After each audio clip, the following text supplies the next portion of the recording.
შუახევში მცხოვრების სტიქის შედეგად დაზარალებული ოჯახები წლის ბოლომდე მუნიციპალიტეტში არსებული ყოფილი საავადმყოფო შენობაში დაბინავდებიან. ამის შესახებ დღეს განცხადება აჭარის ჯანმრთელობისა და სოციალური დაცვის მინისტრის მოადგილემ რამაზ ჯინჯარაძემ გააკეთა.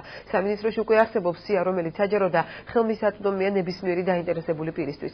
სტიქის შედეგად დაზარალებული ოჯახების შემსწავლელმა კომისიამ შუახევის 14 სოფელში 50 ეკომიგრანტის მდგომარეობა შეისწავლა. საავადმყოფო შენობაში შესახლების რეკომენდაცია მათგან 27 ოჯახს მიეცა.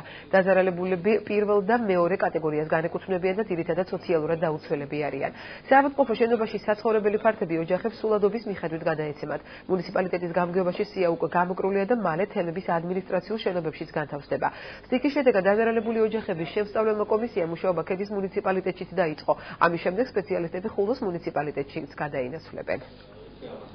თავარი მიზანი ამ კომისიის შექმნის არის სტიქის შედეგად დაზარალებული ოჯახების შესწავლა, ვისაც დანგრეული აქვს საცხოვრებელი სახლები და აღდგენას არ ექვემდებარება. დღეიდან უკვე გამგეობები ყველა მუნიციპალიტეტის თემებში გამოეკვრება ეს სიები და ამ სიების შემდეგ კიდევ რამე თუ ხარვეზი დაიშვა და რაიმე საცხოვრებელი სახლი გააჩნია, უკვე ამ ეტაპისთვის ჩვენ გვინდა რომ ეს დავადგინოთ, უმეტესობა ეს ვინც შევისწავლეთ არის სტიქით დაზარალებული.